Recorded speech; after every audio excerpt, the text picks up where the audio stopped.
पदकादा जगत प्रोदा सोरी गणेश संघ विद्यार्थी वो विद्या की देवी माता सरस्वती पर पुष्पांजलि अर्पित करें।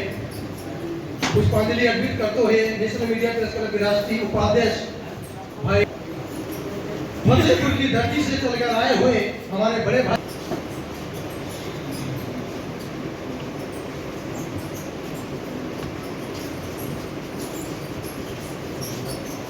भाई भाई से सभी हमारे पत्रकार साथी पुष्पांजलि अर्पित करें। निष्पक्ष पत्रकारिता कर रहे हमारे पत्रकारों के दिलों में एक जोश, एक जज्बा भरने का कार्य करते हैं। उनको उनके कर्तव्यों से हम लोग रूबरू कराने के कार्य करते हैं।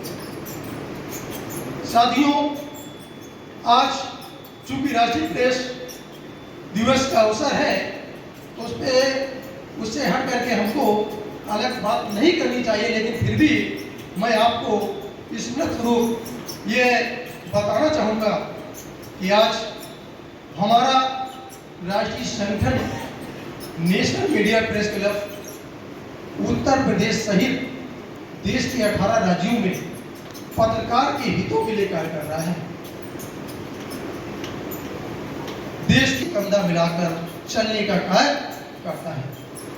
साथियों, आज कहने को तो बहुत सी संस्थाएं कार्य कर रही हैं जो पत्रकार हितैषी होने का दावे भरती हैं, लेकिन आज जब हम वास्तविकता के धरातल पे देखते हैं तो अत्यंत ही कष्ट होता है कि पत्रकारिता करने वाली पत्रकार के हितों की रक्षा करने के लिए गठित संस्थाएं जो दम भरती हैं कि हम पत्रकार हितों के लिए कार्य कर रहे हैं, और जब किसी पत्रकार साथी का उत्पीड़न होता है तो दूर दूर तक वो संस्थाएं दिखाई नहीं पड़ती। साथियों, अभी कानपुर की धरती पे कई पत्रकार साथियों के उत्पीड़न किया गया।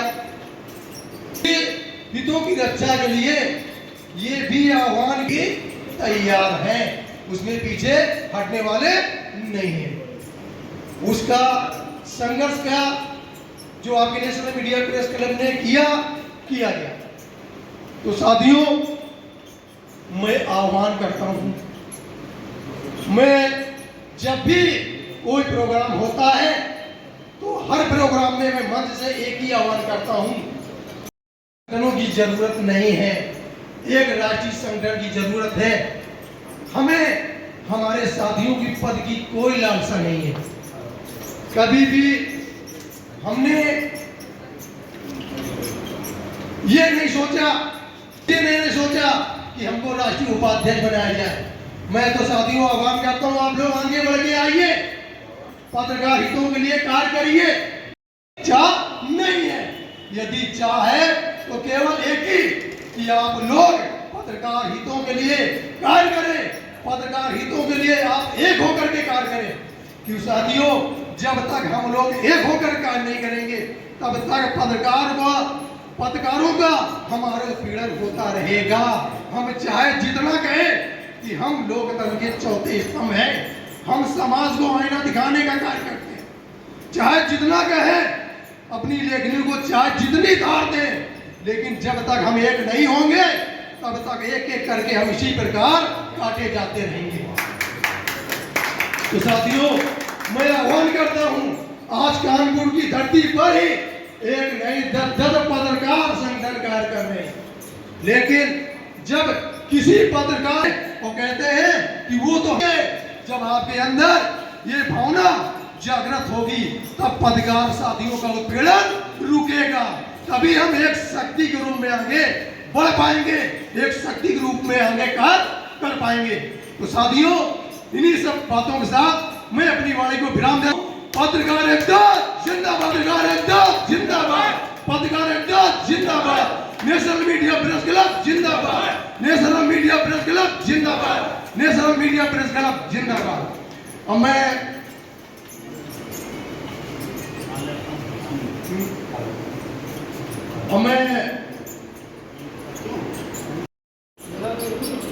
उसी चीज को हम लोग अपने शब्दों में केवल शब्दों को परिवर्तित करके हम लोग उसका रूपरेखा बदल देते हैं, वो भी अपनी लेखनी के माध्यम से। और वो लेखनी जो अपने शब्दों को प्रयोग करके जब छपती है, दिखती है और लिखती है, उस वक्त आंधी तूफान भी छोटे होते हैं उसके आगे। तीर से ना तलवार से, बंदा मर जाएगा सिर्फ कलम की धार से। तो वही है, लेखनी में अपने इतनी ताकत, इतनी तेज तलवार और इतनी धारदार होनी चाहिए कि आपको शब्द मुंह से बोलने की आवश्यकता नहीं है, आपको लिखने की आवश्यकता है।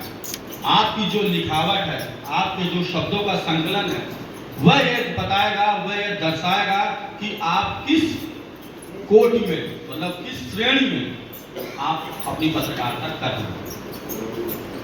ये पत्रकारिता का कोई चेहरा नहीं, कोई जाति नहीं है, कोई धर्म नहीं है। मेरे भाई मेरे ऊपर कई बार आरोप भी लगे, खैर वो मुद्दा नहीं है छोड़ने का, छेड़ने का, उसको छोड़ा ही जाए तो बेहतर है। मेरे ऊपर कई तो उसका खेल करना, उसकी जिस भी संस्था में या जिस भी पार्टी में वो है, सबसे पहले वही पार्टी उसको लात मारेगी। ये है ताकत हमारी आपकी, और एकजुटता बहुत जरूरी है। कई बार हम ग्रुप में मैसेज देखते हैं, इसका भी थोड़ा सा कष्ट है भाई कि देखो समस्या किसी के साथ भी खड़ी हो सकती है, रात में 11 बजे हो चाहे सुबह के 5 बजे हो, समस्या सबके साथ खड़ी हो सकती है। नहीं पहुंच सकते तो कम से कम भैया उस मसले में जो है व्यक्ति, उससे बात तो कर सकते हो। और हमारे कुछ हैं पदाधिकारी थोड़ा सा भीड़ चल रही है सुधार, लेकिन उनको भीड़ है, जहाँ एक चलती है वहीं सब चलने लगते हैं, अंदर चार गुलाटी सब मारते हैं। मौका मिलता है तो सबसे पहले चाहिए केला खाने के लिए, लेकिन जब मिला मौका तो निकल गया केला, वो वाला फायदा नहीं, ऐसे मजा नहीं है। संगठन का मतलब है संगठित, एकत्रित, सुसज्जित होकर रहना और चलना। निर्मुख हूं, मैं कुछ बोल नहीं सकता, मूक हूं, मैं कुछ कर नहीं सकता, अपंग हूं, लेकिन मैं साथ रह सकता हूं। मैं 1 से 1 + 1 कर दो तो चाहे वो 11 समझ लो बगल में रख के, और 1 + 1 कर दो चाहे 2 समझ लो, कम से कम 2, और 11 तो है ही हम लोग। तो कम से कम हम उस अकेले साथी के साथ में खड़े होकर 1 से 2 की जो गिनती बढ़ा सकते हैं। बेशक मैं कुछ कह नहीं सकता, बेशक मैं कुछ कर नहीं सकता, मगर साथ में रहकर उसकी गिनती बढ़ाने में तो उसका सहयोग कर सकता हूं। ये गिनती बढ़ाने का भी अपना बहुत चक्कर है। जरूरी नहीं है किसी भी मेले में जब मदारी खेल दिखाए तो डुगडुगी बजाने वाले एक ही होते हैं, नाचने वाले बहुत होते। जरूरी नहीं है कि आप वहां पर जाकर हल्ला काटो, ऐसी तैसी करो, विभाग को डराओ धमकाओ, जो भी कुछ है वो आपकी जरूरत नहीं। आप वो सब कर सकते हो, उसके लिए जरूरत यह है कि सबसे पहले आप वहां जो आपसे बन सके वो करिए। अगर आप खड़े उसके साथ में तो बने रहिए।